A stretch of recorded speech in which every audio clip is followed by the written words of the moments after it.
Hello everyone, this is Nivya Tyagi. आज इस video में हम क्या पढ़ने वाले हैं?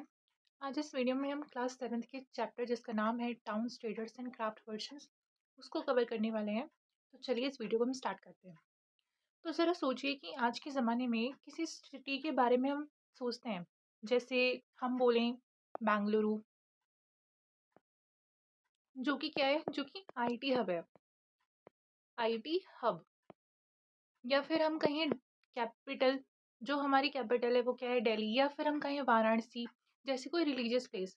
लेकिन मेडिवल इंडिया में, यानी मध्यकालीन भारत में, एक ही सिटी के पास मल्टीपल्स रोल होते थे। तो वो क्या क्या मल्टीपल रोल थे और क्या क्या टाउन्स में फॉलो होता था, या कैसे कैसे ट्रेडर्स अपना व्यापार करते थे, क्राफ्ट पर्सन कैसे अपना काम करते थे, वो इस चैप्टर में हम समझने वाले हैं।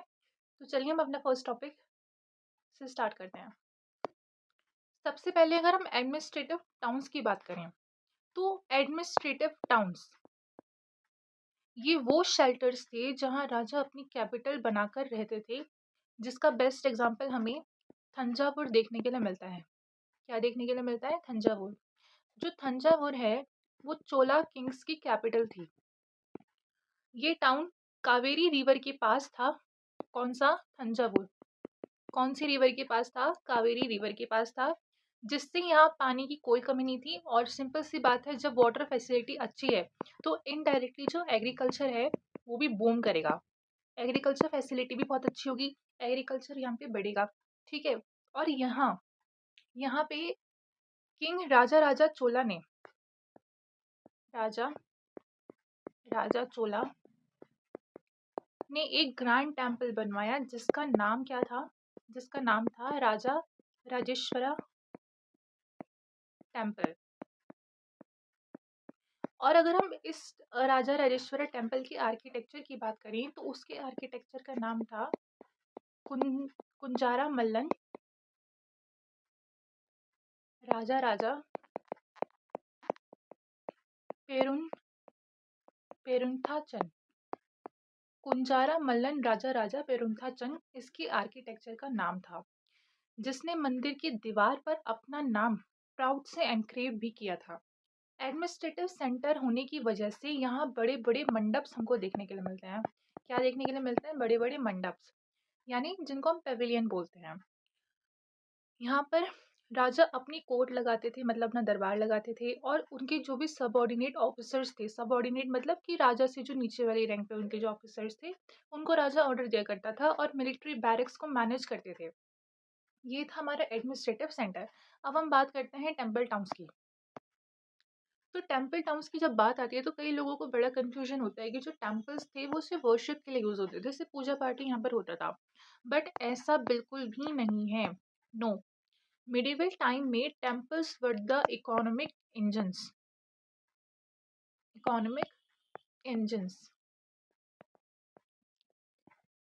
टेम्पल की बहुत सारी पर्पस होते थे, यहाँ पे सिर्फ पूजा पाठ वगैरह ही हमको देखने के लिए नहीं मिलता। जैसे सबसे पहले पर्पस की बात करें तो वो है टेम्पल बैंकिंग, यानी किंग्स और जो अमीर लोग थे वो मंदिरों को जमीन यानी लैंड और कैश डोनेट करते थे। टेम्पल अथॉरिटीज इस पैसे को ट्रेड फाइनेंस करने और लोगों को लोन्स देने के लिए यूज करती थी एज आ बैंक। जैसे मान लो ये किंग है और इसको हम यहाँ पे ऐसे बनाते हैं। इस किंग ने टेम्पल को क्या किया? टेम्पल को लैंड डोनेट कर दिया। अब वही जो किंग है वो क्या करेगा? वो इस पैसे को कहाँ यूज करेगा? फाइनेंस में और लोगों को लोन देने के लिए एज अ बैंक। आज के प्रेजेंट टाइम में हम बैंक में जाते हैं, जैसे पंजाब नेशनल, एसबीआई, ये सब, एचडीएफसी। बट जो मिडिवल टाइम पीरियड था, मिडिवल टाइम पीरियड में टेम्पल्स जो थे वो बैंक्स का रोल निभाते थे। सेकेंड, अगर हम बात करें अर्बनाइजेशन, तो अर्बनाइजेशन में क्या मतलब है इसका?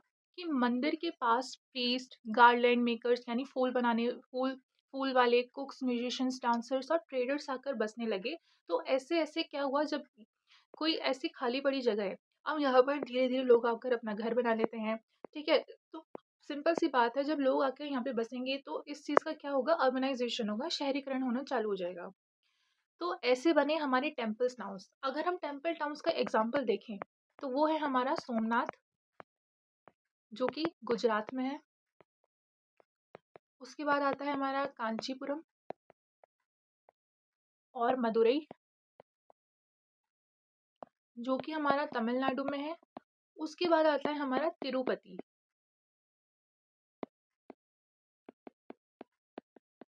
तिरुपति हमारा स्थित है आंध्र प्रदेश में। तो ये था हमारा टेम्पल टाउन्स। और तीसरी इंपॉर्टेंट चीज आती है पिलग्रिमेज टाउन्स। ये वो टाउन्स थे जो प्योरली रिलीजियस डिवोशंस की वजह से ग्रो हुए। जैसे वृंदावन। वृंदावन में हम आज भी देखते हैं कितनी भीड़ रहती है, कितने टूरिस्ट वहाँ पे हर साल जाते हैं। हर साल क्या, हर महीने ही आपको वहाँ पे भीड़ देखने के लिए मिलेगी। उसके बाद अगर हम अजमेर की बात करें, जो राजस्थान में है, अजमेर ख्वाजा मोहिउद्दीन चिश्ती की दरगाह में आपको भीड़ देखने के लिए मिलती है वृंदावन में। तो ये सब, अजमेर चौहान किंग्स की कैपिटल था और बाद में मुगल्स के अंडर ये सूबा हेडक्वार्टर बना। यहाँ फेमस सूफी संत ख्वाजा मोहिउद्दीन चिश्ती की दरगाह है और पास ही में पुष्कर लेक है। कौन सी लेक है, यहाँ से क्वेश्चन आता है कभी कभी, पुष्कर लेक। तो अगर हम इस टॉपिक का पूरा कंक्लूजन देखें तो मिडिवल टाउन्स में मल्टी फंक्शनल चीजें होती थी, सिर्फ टाउन्स का एक ही काम नहीं था। और थंजावुर जैसे एडमिनिस्ट्रेटिव हब्स गवर्नेंस संभालते थे, जबकि टेम्पल टाउन्स पूरी लोकल इकोनॉमी को चलाते थे, क्योंकि मंदिर सिर्फ फेथ का सेंटर नहीं था बल्कि वेल्थ और बैंकिंग का सेंटर भी बन गया था। और अगर मैं आपको और फैक्ट्स बताऊं कुछ, तो जो अभी अपने टेम्पल पड़ा, राजा राजेश्वरा टेम्पल, इस राजा राजेश्वरा टेम्पल का अगर हम डोम देखें ना, तो इस राजा राजेश्वरी टेम्पल का शिकारा यानी टॉप डोम जो सबसे ऊपर होता है मंदिर के टॉप पर, वो लगभग 90 टन्स का है। लगभग 90 टन्स का था। उस जमाने में क्रेन्स नहीं थी, तो 4 किलोमीटर लंबा एक इंक्लाइन पाथ यानी स्लोप बनाया गया था उस पत्थर को ऊपर चढ़ाने के लिए। तो देखा 90 टन्स को मंदिर के ऊपर चढ़ाना उस टाइम में कितना मुश्किल काम रहा होगा। जो काम आज बड़ी बड़ी क्रेन से होते हैं, उस टाइम पे तो इतनी टेक्नोलॉजी भी नहीं थी, मशीन भी नहीं थी। फिर भी हमें राजा राजेश्वरा टेम्पल मंदिर के शिकारा में 90 टन्स का देखने के लिए मिलता है। 90 टन्स का शिकारा देखने के लिए मिलता है हमें मंदिर के टॉप पर। और दूसरा फैक्ट ये है कि मिडिवल इंडिया में टेम्पल बैंकिंग इतनी स्ट्रांग थी कि यूरोपियन ट्रैवलर्स ने इसे गॉड्स वॉल्ट्स कहा था। क्या कहा था? Gods vaults. किसने? यूरोपियन ट्रैवलर्स ने, क्योंकि उस टाइम में मंदिर की जो बैंकिंग सिस्टम था वो बहुत ज़्यादा स्ट्रांग था। तो ये था हमारा टेम्पल टाउन्स। अब हम अपने थर्ड टॉपिक पर आते हैं, जो है हमारा स्मॉल टाउन नेटवर्क्स, या हम कहें network of small towns and local networks. तो 8th सेंचुरी के बाद, आफ्टर 8th सेंचुरी के बाद इंडिया के रूरल एरियाज में एक बड़ा चेंज आया। अब विलेजेस तो थे, विलेजेस आपस में क्या होने लगे, विलेजेस आपस में कनेक्ट होने लगे और छोटे छोटे टाउन्स यानी जिन्हें हम कस्बा कहते थे, कस्बास, वो बनने लगे। इसको समझने के लिए 3 इंपॉर्टेंट टर्म्स हैं, उसको आपको ध्यान से सुनना पड़ेगा। जिसमें पहला हमारा आती है मंडपिका। मंडपिका मतलब कि जो पास के गांव के फार्मर्स थे, तो वो फार्मर्स अपनी क्रॉप और प्रोड्यूस को बेचने के लिए इस जगह लाते थे, उस जिस जगह लाते थे उसे मंडपिका कहा जाता है। फॉर एग्जाम्पल, ये मैं एक फार्मर हूँ और ये मेरा विलेज है मेरे पास। मैं इस विलेज के अंदर क्या कहती हूँ, रहती हूँ। ठीक है। अब मैं अपनी जो भी क्रॉप है, मान लो ये मेरी क्रॉप है, अब मैं अपनी क्रॉप को इस जगह ले जाती हूँ बेचने के लिए। ये भी कोई टाउन है या कुछ भी हम कह लेते हैं, टाउन मान लेते हैं इसको हम। यहाँ पे मैं बेचने के लिए इसको ले गई, तो ये जगह क्या कहलाएगी, ये जगह कहलाएगी मंडापिका। यानी पास के गांव के फार्मर्स अपनी क्रॉप और प्रोड्यूस को बेचने के लिए जिस जगह लाते थे, उसे मंडापिका कहा जाता था। यही आगे चलकर मंडी बना। जैसे आज के प्रेजेंट टाइम में हम सुनते हैं कि मंडी से सब्जी ले लो, इतना रेट मंडी में चल रहा है, ये सब। तो यहीं पे सेकंड आता है हमारा हटा। यानी टाउन्स में मार्केट स्ट्रीट्स होती थी जिसे हटा बोलते थे। यहाँ दुकानों की डेडिकेटेड रोज होती थी, जहाँ अलग अलग सामान बिकता था। फॉर एग्जाम्पल, मान लो ये रास्ता है, एक शॉप यहाँ पे है, एक शॉप यहाँ, एक शॉप यहाँ, एक यहाँ, एक यहाँ और एक यहाँ। यहाँ पे ये बिस्किट्स बेच रहा है, यहाँ की नमकीन बेच रहा है, यहाँ पे क्लोथ्स बेच रहा है, यहाँ पे ये तीनों अलग से अलग सामान बेच रहे हैं, तो उसको हम हटा कहते थे। आज के टाइम में जैसे हम बात करें, जैसे हाट मार्केट आपने सुना होगा, तो वही चीज़ ये वाली बात है। अब सेकेंड आता है स्पेशलाइज्ड स्ट्रीट्स। स्पेशलाइज्ड स्ट्रीट्स यानी पोटर्स, मिट्टी के बर्तन, पोर्टर्स यानी मिट्टी के बर्तन वाले, या और हम कहें ऑयल प्रेसर्स, शुगर मेकर्स और ब्लैकस्मिथ्स के अलग अलग मोहल्ले और गलियाँ होती थी, तो उन्हें हम स्पेशलाइज स्ट्रीट्स कहते थे, जहाँ पर ये porters, oil pressures, sugar makers और ब्लैकस्मिथ्स ये लोग रहते थे। इन टाउन्स के चारों तरफ लोकल सामंतास रहते थे। लोकल सामंतास यानी इन शॉर्ट हम कहें तो ज़मींदार। और यहाँ पे ये लोग क्या कराते थे, ये फोर्टिफिकेशन करवाते थे। ये ज़मींदार ट्रेडर्स, आर्टिसंस और मार्केट आइटम्स पर टैक्स लगाते थे, जिसे क्या बोलते थे, शुल्क। ये टैक्स वसूल करते थे यानी शुल्क वसूल करते थे। और कई बार ज़मींदार टैक्स वसूलने का राइट लोकल टेम्पल्स को डोनेट कर देते थे। मान लो ये ज़मींदार है, उसको हमने ज़मींदार मान लिया, इसका मन हुआ तो ये लोकल टेम्पल को क्या करेगा, अपने राइट्स दे देगा, जो भी इसके राइट्स हैं किस चीज़ के, टैक्स वसूलने के, ये टेम्पल्स को दे देगा। तो जिसके प्रूफ हमें स्टोन इंस्क्रिप्शंस पर देखने के लिए मिलते हैं कि ये ऐसा किया करते थे। इन शॉर्ट अगर हम कहें तो गांव और शहर के बीच का लिंक था ये स्मॉल टाउन्स, जहां हमें मंडापिका, हटा और स्पेशलाइज स्ट्रीट्स देखने के लिए मिलती हैं। सामंतास ने टैक्सेशन सिस्टम से लोकल एडमिनिस्ट्रेशन को फाइनेंस किया। और आपको पता है कि टैक्स ना देने पर जो ट्रेडर्स होते थे, मान लो ये ट्रेडर है, इसने टैक्स को पे नहीं किया, तो टैक्स पे ना करने पर इनको टाउन से बाहर निकाल दिया जाता था, जिसे बैनिशमेंट कहा जाता था। क्या कहा जाता था, बैनिशमेंट। और स्मॉल टाउन्स में एक नगर श्रेष्ठी, जिसको हम चीफ मर्चेंट कहेंगे, नगर श्रेष्ठी यानी चीफ मर्चेंट होता था, जो आज के चैम्बर ऑफ कॉमर्स के प्रेसिडेंट की तरह सारे ट्रेडर्स के डिस्प्यूट सॉल्व करता था। इसका क्या काम था, ट्रेडर्स के डिस्प्यूट्स को सॉल्व करना, चीफ मर्चेंट्स का काम था ये। तो ये हमने पढ़ा कि स्मॉल टाउन्स और नेटवर्क में क्या क्या चीज़ें ज़रूरी थी। अब नेक्स्ट टॉपिक आता है हमारे ट्रेडर्स एंड गिल्ड्स के बारे में। तो इमेजिन करो कि आपको 1000 साल पहले हज़ारों किलोमीटर दूर ट्रेड करने को जाना पड़े, या आपको कहा जाए जहाँ की कोई हाईवे नहीं है, ठीक है, कोई गूगल मैप्स नहीं है, और रास्ते में डेंस फॉरेस्ट और डाकू का डर बहुत ज़्यादा है। तो ट्रेडर्स ऐसे में ट्रेड कैसे करेंगे, या आप अपने आप का एग्जांपल लो तो आप ट्रेड कैसे करोगे। तो ट्रेडर्स अकेले ट्रेड नहीं करते थे, वो ट्रेड करते थे कारवान्स में, यानी ग्रुप्स में। ये लोग ग्रुप्स में एक साथ चलते थे। अपने बिजनेस इंटरेस्ट और सिक्योरिटी को प्रोटेक्ट करने के लिए उन्होंने मर्चेंट गिल्ड्स बनाए, यानी व्यापारी संगठन बनाए। साउथ इंडिया के सुपर गिल्ड्स, साउथ इंडिया, इनके सुपर गिल्ड्स सब कॉन्टिनेंट के 2 सबसे पावरफुल गिल्ड्स माने जाते हैं। कौन से, पहला मनी ग्रामम, और दूसरा माना जाता है नाना देसी। ये 2 सबसे पावरफुल गिल्ड माने जाते हैं साउथ इंडिया के। ये गिल्ड्स ना सिर्फ इंडिया के अंदर बल्कि साउथ ईस्ट एशिया और चाइना तक इंटरनेशनल ट्रेड करा करते थे।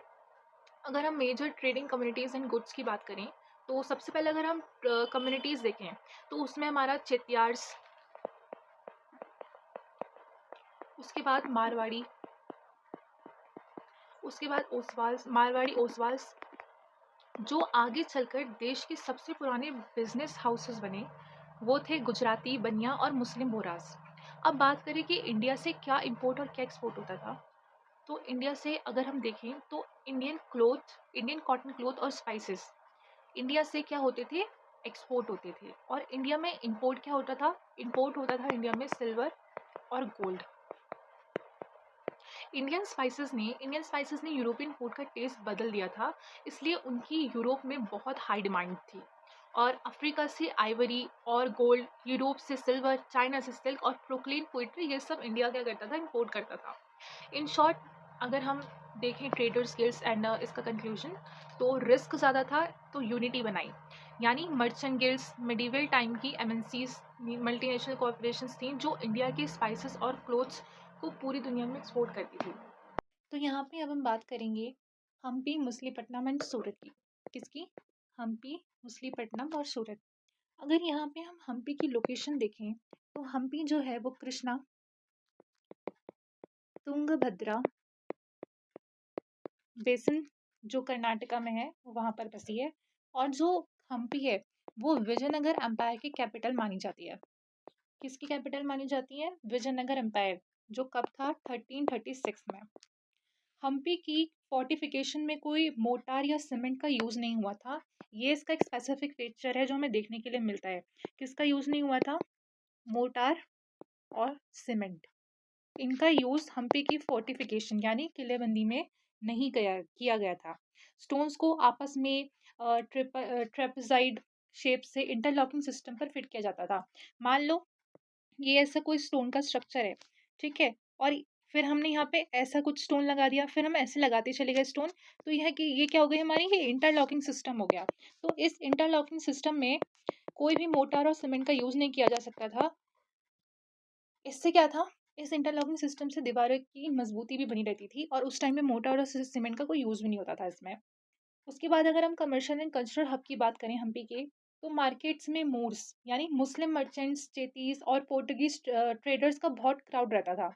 यहाँ का महानवमी महानवमी फेस्टिवल, यानी जिसे आज हम नवरात्रि के नाम से भी जानते हैं, वो यहाँ पर वर्ल्ड फेमस हुआ करता था। 1565 battle of Talikota battle of Talikota 1565 battle of Talikota में डेक्कन सुल्तान्स, जो कि हमारे इन्वॉल्व थे, गोलकोंडा, बीजापुर, अहमदनगर, बेरार, बेदार, ने बीजापुर को हराकर हम्पी को क्या कर दिया था? हम्पी को डिस्ट्रॉय कर दिया था। डिस्ट्रॉयड हम्पी। तो ये थी हमारी हम्पी की कहानी। अगर हम पढ़ते हैं सूरत की कहानी, अगर हम देखते हैं तो सूरत में क्या हुआ? तो सूरत मुगल टाइम पीरियड में मुगल पीरियड में वेस्ट एशिया से ट्रेड का मेन सेंटर बना। कहाँ से ट्रेड का मेन सेंटर बना? वेस्ट एशिया से। वेस्ट एशिया से ट्रेड का मेन सेंटर बना। इसे गेट वे टू मक्का भी बोलते थे। क्या बोलते थे? गेट वे टू मक्का। क्योंकि हज पिलग्रिम्स की जो शिप्स थे वो यहीं से रवाना हुआ करते थे, इसलिए इसको गेट वे टू मक्का भी बोला जाता था। और अब यहाँ पर ज़ारी वर्क होता था। तो ज़ारी वर्क क्या था कि जो गोल्ड लेस बॉर्डर्स वाले कपड़े जिनकी मार्केट अफ्रीका, वेस्ट एशिया और यूरोप में थी, वो उसका काम होता था। मतलब कि गोल्ड लेस वाले बॉर्डर्स कपड़ों में लगते थे। अगर हम फाइनेंशियल इनोवेशन की बात करें, फाइनेंशियल इनोवेशन हुआ हुंडी। अब ये हुंडी क्या है? हुंडी एक रिटर्न क्रेडिट नोट होता था। आपने सूरत में पैसे डिपॉजिट किए, बैंकर ने आपको हुंडी दी, आप वो पेपर लेकर इजिप्ट, इराक या फिर बेल्जियम गए और वहाँ के बैंकर से कैश ले लिया। तो इसमें नो कैरिंग रिस्क था। वो अगर हम देखें तो डिक्लाइन के बारे में अगर हम देखें तो मुगल एम्पायर का डिक्लाइन पोर्टुगीज द्वारा सी रूट्स कंट्रोल करने और ईस्ट इंडिया कंपनी द्वारा 1668 में बॉम्बे हेडक्वार्टर शिफ्ट करने से सूरत का डिक्लाइन हो गया था। तो ये इसके डिक्लाइन का रीज़न बना। वहीं अगर हम मछलीपट्टनम की बात करें तो मछलीपट्टनम की अगर लोकेशन की बात करें तो वो है हमारा Krishna river delta. 17th century में डच, इंग्लिश और फ्रेंच ईस्ट इंडिया कंपनीज ने इस पोर्ट पर कंट्रोल के लिए फाइट किया था। किस किस ने किया था? डच, इंग्लिश और फ्रेंच ईस्ट इंडिया कंपनीज, इन्होंने इस पोर्ट के लिए आपस में ही लड़ना शुरू कर दिया। गोलकोंडा के कुतुब शाही रूलर ने ट्रेड पर रॉयल मोनोपोली लगा दी ताकि यूरोपियंस जो हैं वो पूरा कंट्रोल ना ले लें। किसने मोनोपोली लगाई? कुतुब शाही रूलर्स ने। अगर हम डिक्लाइन देखें तो 1686 से 1687 में मुगल एम्परर औरंगजेब ने गोलकोंडा को जीत लिया था और इसके बाद यूरोपियन कंपनीज बॉम्बे, कलकत्ता और मद्रास शिफ्ट हो गईं और मछलीपट्टनम ने अपना इम्पोर्टेंस खो दिया। तो हम्पी जो है, हम्पी आर्किटेक्चरल इंजीनियरिंग का किंग था, सूरत फाइनेंशियल सिस्टम और इंटरनेशनल ट्रेड का किंग था और मछलीपट्टनम यूरोपियन पावर्स की जियोपॉलिटिक रिलायवरी का विक्टिम बन गया। अगर हम्पी के हम कुछ और इम्पोर्टेंट फैक्ट्स देखें तो हम्पी के विठला टेम्पल, कौन सा टेम्पल? विठला टेम्पल में 56 म्यूजिकल पिलर्स हमें देखने के लिए मिलते हैं। 56 म्यूजिकल पिलर्स। उन्हें उंगली से टैप करने पर सा रे गा मा पा की म्यूजिकल नोट्स की हमें आवाज सुनाई देती है। अगर हम दूसरे फैक्ट की बात करें तो सूरत में 1664 और 1670 में छत्रपति शिवाजी महाराज ने 2 बार रेड की थी। ठीक है, मुगल्स की फाइनेंशियल बैकबोन तोड़ने के लिए उन्होंने ये रेड की थी। तो ये इसके कुछ इंपॉर्टेंट फैक्ट्स थे। यहाँ पे हमारा मछलीपट्टनम, सूरत और हम्पी वाला टॉपिक भी खत्म होता है। अब अगर हम बात करें न्यू टाउन्स एंड ट्रेडर्स की, तो 16th और 17th सेंचुरी में जब यूरोपियन कंपनीज जैसे हमारी हो गई इंग्लिश, डच और फ्रेंच, तो 16th सेंचुरी और 17th सेंचुरी में जब यूरोपियन कंपनीज जैसे English, Dutch, French India I, तो उन्होंने पूरे इंडियन ट्रेडिंग स्ट्रक्चर को क्या कर लिया, हाईजैक कर लिया। और यूरोपियंस ने एडवांस सिस्टम चालू कर दिया, यानी कि एजेंट्स इंडियन वीवर्स को एडवांस में थोड़ा पैसा देते थे और कॉन्ट्रैक्ट साइन करवा लेते थे। अब इसका अगर हम कॉन्सिक्वेंस देखें कि भाई ये थोड़ा पैसा देके वो तो कॉन्ट्रैक्ट तो साइन करवा ले रहे हैं, इसका कॉन्सिक्वेंसेस क्या हुआ? तो उसका कॉन्सिक्वेंस ये निकला कि जो बुनकार है वो अब अपना कपड़ा किसी और को नहीं बेच सकते थे और ना ही अपनी मर्जी के डिज़ाइन बना सकते थे। उन्हें वही डिज़ाइन बनाना पड़ता था जो कंपनी ऑर्डर करती थी। और आर्टिसंस की इंडिपेंडेंस बिल्कुल एक तरीके से ख़त्म हो चुकी थी। क्या हो गई थी? इनकी इंडिपेंडेंस ख़त्म हो चुकी थी, बिल्कुल ज़ीरो।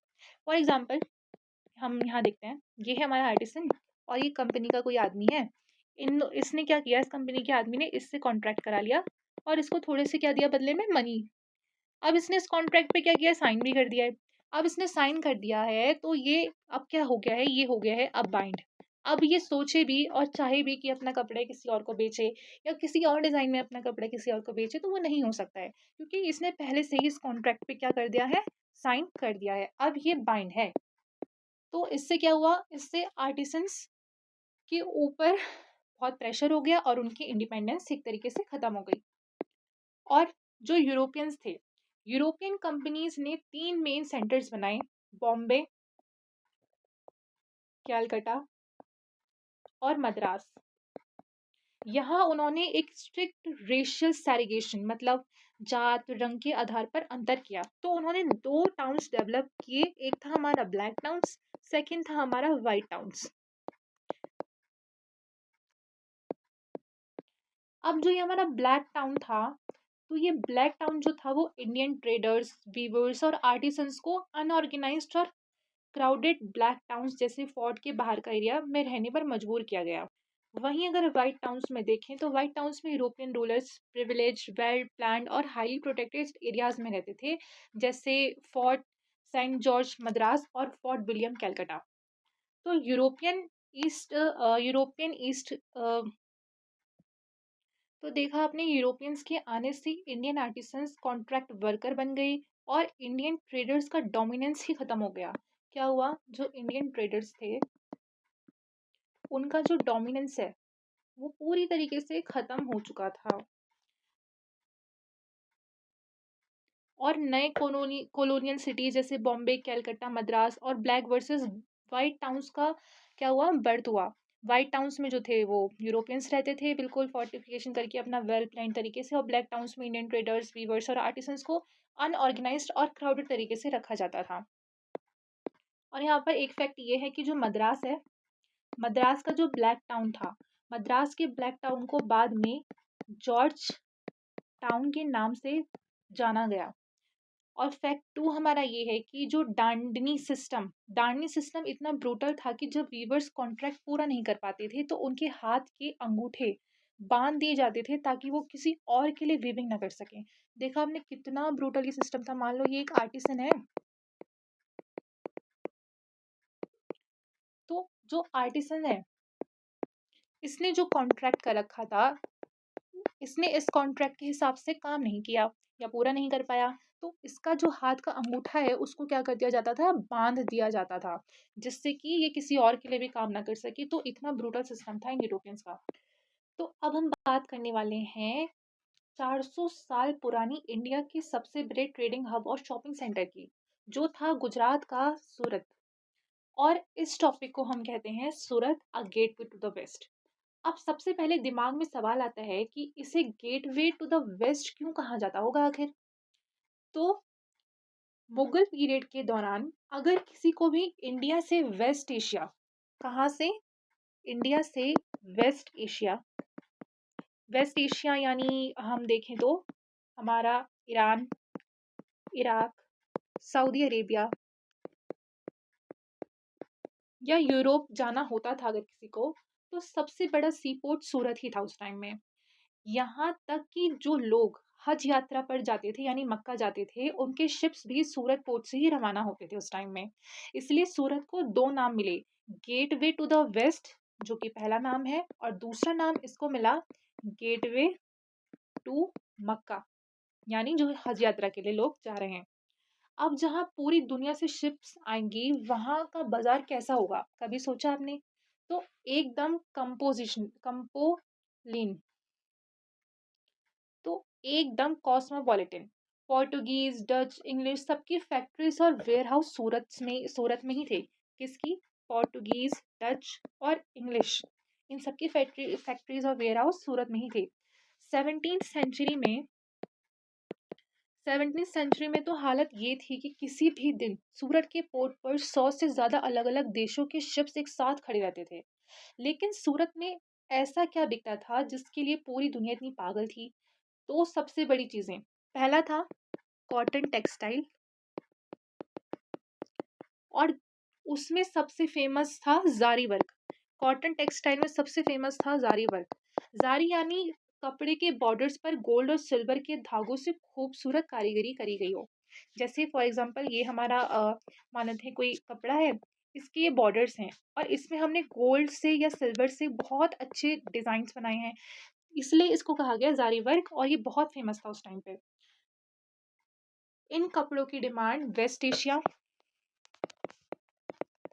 अफ्रीका और यूरोप में बहुत ज़्यादा थी। अब आता है इस टॉपिक का सबसे मेन पॉइंट, हुंडी सिस्टम, जो हमने ऊपर भी छोटा सा देखा था। कौन सा? हुंडी सिस्टम। उस ज़माने में गूगल पे या एटीएम तो था नहीं, जैसे आज हमारे पास है कि हम अपना गूगल पे खोल के फटाफट पेमेंट कर देते हैं। अगर कोई ट्रेडर सूरत से हज़ारों किलोमीटर दूर ट्रेड करने जाता, तो उसे किसका डर था? डाकुओं का डर था, या फिर उसको डर था कि उसको सामान कोई लूट लेगा, उसके पैसे कोई लूट लेगा, उसको मार देगा, ये सब उसका डर था। तो इसका सोल्यूशन निकाला सूरत के महाजन्स। किसने? सूरत के महाजन्स यानी बैंकर्स ने। उन्होंने चालू किया हुंडी सिस्टम। हुंडी एक तरह का रिटर्न क्रेडिट नोट या चेक होता था। जो ट्रेडर सूरत में कैश डिपॉजिट करता था, उसे एक हुंडी मिलती, और वो किसी भी दूसरे देश या शहर में जाकर वो हुंडी दिखाकर अपना कैश ले लेता था। तो ये इसका उन्होंने सॉल्यूशन निकाला। सूरत के बैंकर्स की क्रेडिबिलिटी इतनी ज़बरदस्त थी कि उनका हुंडी इजिप्ट, इराक और बेल्जियम तक आंख बंद करके एक्सेप्ट होती थी। कहाँ पे एक्सेप्ट होती थी? इजिप्ट, इराक और बेल्जियम में। लेकिन इतने बड़े शहर का डाउनफॉल भी तो हुआ होगा, तो इतने बड़े शहर का डाउनफॉल कैसे हुआ? तो 17th सेंचुरी के एंड में तीन बड़े कारणों से सूरत का ट्रेड कम हो गया था। फर्स्ट अगर हम देखें तो पहला रीजन था मुगल एम्पायर का डिक्लाइन हो गया था। मुगल एम्पायर का डिक्लाइन पहला रीज़न था। मुगल्स कमज़ोर हुए तो मार्केट बहुत ज़्यादा डिस्टर्ब हो गई थी। तो इसका ये पहला रीज़न रहा कि जो सूरत था उसका ट्रेड कम होने का ये पहला रीज़न था। सेकंड अगर रीज़न देखें तो जो सी रूट्स थे, सी रूट्स पर पोर्टुगीज़ का कंट्रोल हो गया था। किसका? पोर्टुगीज़ का कंट्रोल हो गया था। उन्होंने टोल टैक्स वसूलना शुरू कर दिया। इसकी वजह से जो सूरत का ट्रेड है वो थोड़ा कम होने लगा था। उसके बाद आया हमारा थर्ड रीज़न, बॉम्बे का राइज। 1668 में इंग्लिश ईस्ट इंडिया कंपनी ने अपने हेडक्वार्टर सूरत से हटाकर बॉम्बे शिफ्ट कर दिया था। तो 1668 में इंग्लिश ईस्ट इंडिया कंपनी ने अपना हेडक्वार्टर सूरत से हटा लिया और कहाँ शिफ्ट कर दिया? बॉम्बे शिफ्ट कर दिया। अब साफ सी बात है कि अगर इनका हेडक्वार्टर ही सूरत में रहेगा तो यहाँ पे ये क्या फोकस कर लेंगे। तो इसके ये मेन तीन रीजंस थे कि जिसकी वजह से सूरत में ट्रेड कम हो गया था। तो ये थी हमारी सूरत की कहानी।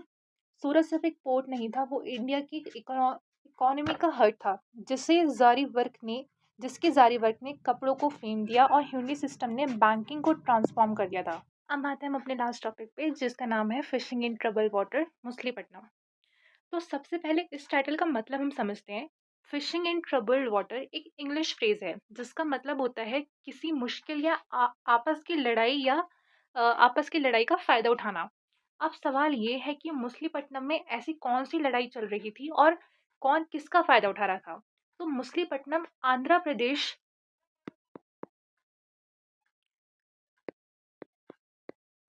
प्रदेश के कोस्ट पर कृष्णा रिवर के डेल्टा में एक छोटा सा फिशिंग टाउन था।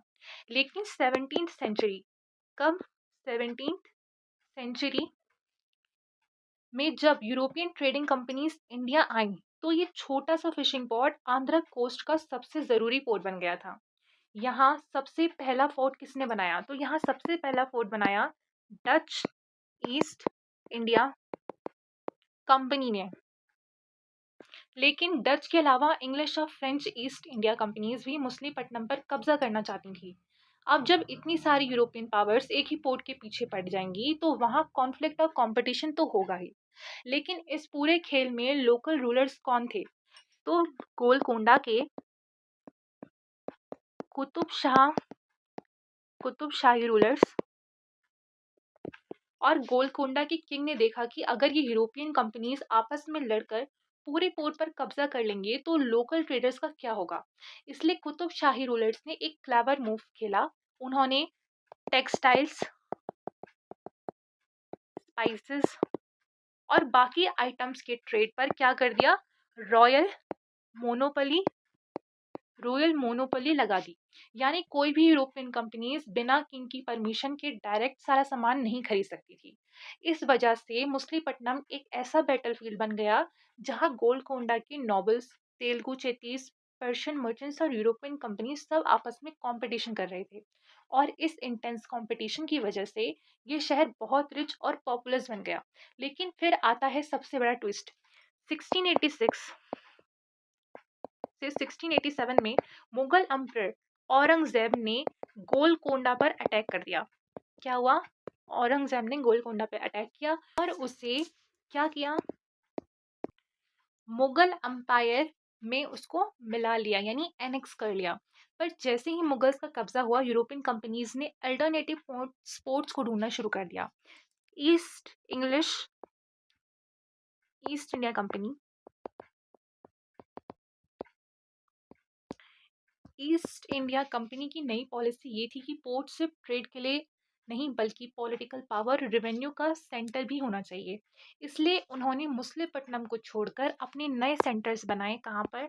बॉम्बे, कैलकाटा, मद्रास की तरफ इन्होंने अपने सेंटर्स बनाना शुरू कर दिए। इसकी तरफ इन्होंने मूव करना शुरू कर दिया, जिससे जिससे ही यूरोपियन कंपनीज और ट्रेडर्स वहाँ से गए जैसे ही, तो मछलीपट्टनम का सारा ट्रेड और फेम खत्म हो गया। और जो शहर कभी इंटरनेशनल ट्रेड का हब हुआ करता था, वो 18th सेंचुरी तक दोबारा एक छोटा सा टूट फूट वाला पोर्ट टाउन बनकर ही रह गया। तो ये थी मछलीपट्टनम की स्टोरी। कैसे एक छोटा फिशिंग पोर्ट यूरोपियन रिलाइबरी का सेंटर बना और कैसे पावर शिफ्ट होती ही अपनी इंपॉर्टेंस इसने खो दी। तो ये था हमारा पूरा चैप्टर। और इस चैप्टर का मेन एसेंस ये है कि मेडिवल इंडिया में टाउन्स, ट्रेड और क्राफ्ट्स एक दूसरे से गहरे जुड़े हुए थे। थंजावुर जैसे एडमिनिस्ट्रेटिव और टेम्पल टाउन्स जहाँ गवर्नेंस और रिलीजन्स के जरिए इकोनॉमी को वो चलाते थे, वहीं हम्पी, सूरत और मछलीपट्टनम जैसे सेंटर्स ने इंडिया को इंटरनेशनल ट्रेड का हब बनाया। सूरत के ह्यूंडी सिस्टम और जारी वर्क ने फाइनेंशियल और आर्टिस्टिक एक्सेलेंस को दिखाया, जबकि जो लोकल गिल्ड्स और आर्टिसंस ने इकोनॉमी को स्ट्रेंथन किया। और लेट 17th और 18th सेंचुरी में जब यूरोपियन कंपनीज की एंट्री हुई, तो उन्होंने ट्रेड पर कब्जा करके एडवांस सिस्टम चालू किया और बॉम्बे, कैलकाटा, मद्रास जैसी नई कॉलोनियल सिटीज को राइज दिया, जिससे पुराने मेडिवल ट्रेडिंग सेंटर्स का डिक्लाइन हुआ और इंडियन क्राफ्ट पर्सन्स की इंडिपेंडेंस खत्म हो गई। तो ओवरऑल ये था हमारा पूरा चैप्टर। अगर आपको वीडियो पसंद आई हो, लाइक, सब्सक्राइब, शेयर ज़रूर करें। Thank you so much for watching the video.